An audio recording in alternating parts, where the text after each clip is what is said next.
بسم اللہ الرحمن الرحیم نحمدہ ونصلی علی رسولہ الکریم اما بعد۔ تعارف سورہ مجادلہ۔ اس سورت کا نام سورہ مجادلہ ہے۔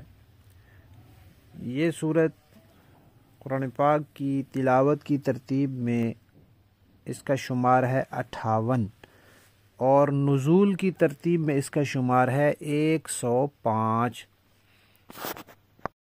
اس میں 3 رکوع، 22 آیات اور 479 کلمات اور 2103 حروف ہیں۔ یہ مدنی صورت ہے۔ اس کی پہلی آیت میں لفظ آیا ہے تجادلوکا، اسی سے لفظ مجادلہ ہے، تو یہی اس صورت کا نام ہے۔ اس سے پہلی جو صورت تھی اس میں اس بات کا تذکرہ آیا تھا کہ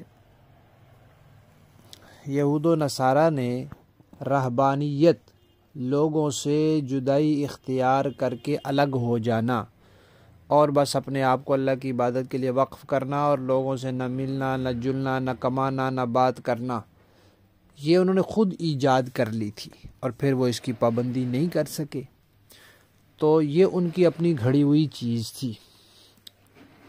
اس صورت میں اس بات کا تذکرہ ہے کہ عرب کے مشرکین نے بھی ایک بات خود سے گھڑ لی تھی جو اللہ کی طرف سے نہیں تھی۔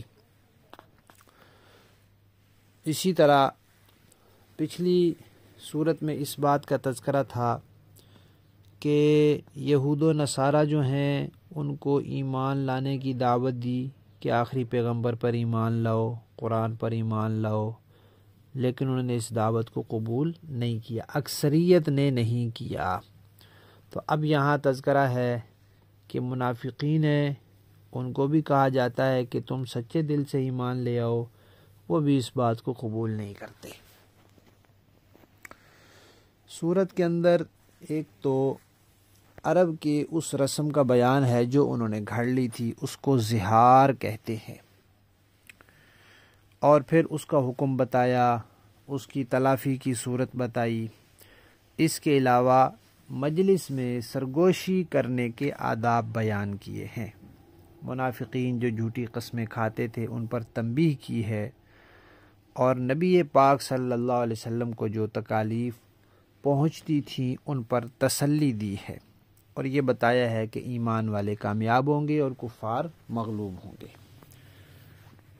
تو سرگوشی کے آداب بھی ذکر کیے ہیں، اور جو چیزیں مجلس میں ملحوظ رکھنی چاہیے ان کا بھی تذکرہ آیا ہے، اور منافقین کا بھی تذکرہ آیا ہے کہ بظاہر جو ہے وہ مسلمانوں سے دوستی کے دعوے کرتے ہیں، اس کے لیے قسمیں کھاتے ہیں، لیکن حقیقت میں وہ ایمان والے نہیں ہیں اور وہ مسلمانوں کے دشمنوں کی مدد کرتے ہیں اور مسلمانوں کو نقصان پہنچانے کے در پہ رہتے ہیں۔ باقی رہ گیا زہار کیا ہے۔ زہار کا معنی ظہر کہتے ہیں کمر کو، پشت کو، پیٹھ کو۔ زہار کا معنی ہے تشبیہ دینا۔ تو کوئی آدمی اپنی بیوی کو، اپنی اہلیہ کو اپنی محرم خواتین میں سے کسی کی کمر کے ساتھ تشبیہ دے،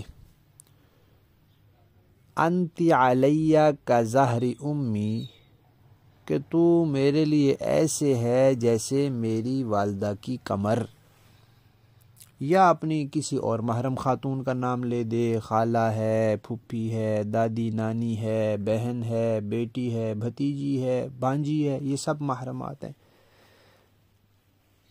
تو اپنی محرم خواتین کے جسم کے کسی ایسے حصے کا نام لے جس کا دیکھنا اس بندے کے لیے جائز نہیں، اس کا نام لے، اور پھر اپنی بیوی سے کہے کہ تو میرے لیے ایسی ہے جیسی میرے فلاں خاتون کے جسم کا فلاں حصہ، تو یہ لفظ ہے زہار، یہ ہے زہار۔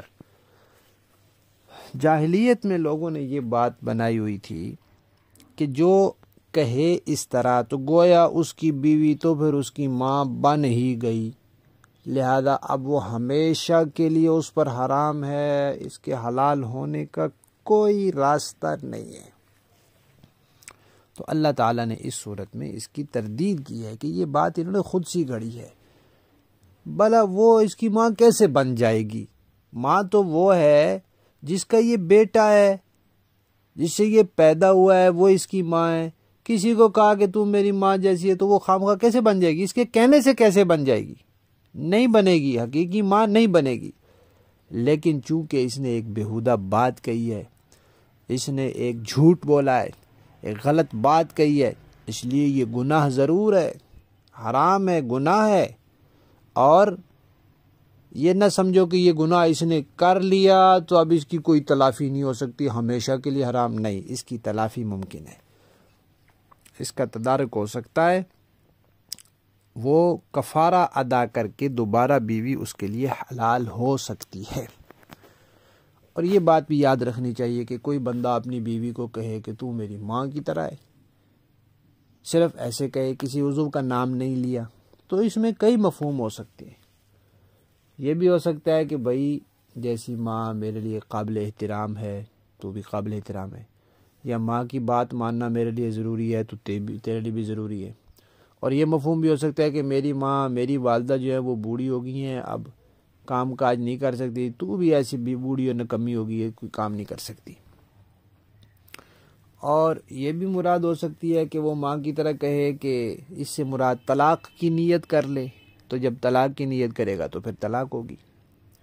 اور اگر تعظیم کی نیت کرے گا یا یہ بتائے گا کہ بوڑھی ہو گئی ہے تو اس میں پھر نہیں ہوگا، کچھ بھی نہیں ہوگا۔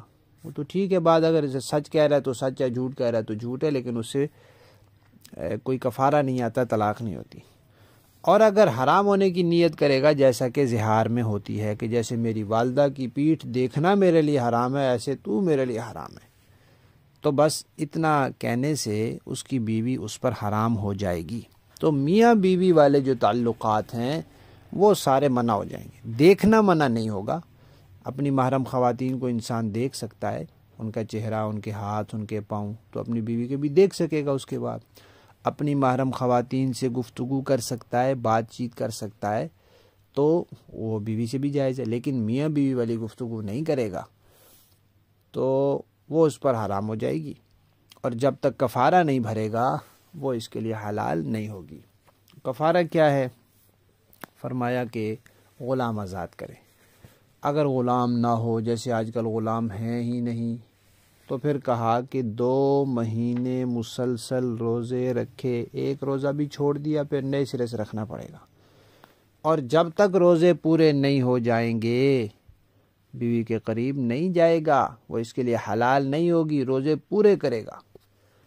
اور اگر کوئی اتنا بوڑھا ہے کہ روزے بھی نہیں رکھ سکتا، یا اتنا بیمار ہے کہ روزے نہیں رکھ سکتا، کوئی صورت نہیں، سردیوں میں بھی نہیں رکھ سکتا، چھوٹے ٹھنڈے دنوں میں بھی نہیں رکھ سکتا، تو پھر اس کے لیے یہ ہے کہ وہ 60 مسکینوں کو کھانا کھلائے۔ جب وہ یہ کام کر لے گا، غلام آزاد کرنا ہے وہ کر دے گا، یہ 60 روزے پورے کر لے گا مسلسل بغیر وقفے کے، یہ 60 مسکینوں کو کھانا کھلا لے گا، تو پھر بیوی اس کے لیے دوبارہ حلال ہو جائے گی۔ تو اس صورت میں زہار کا تذکرہ ہے، اور دوسرے جو عنوانات بتائے ہیں ان کا تذکرہ ہے۔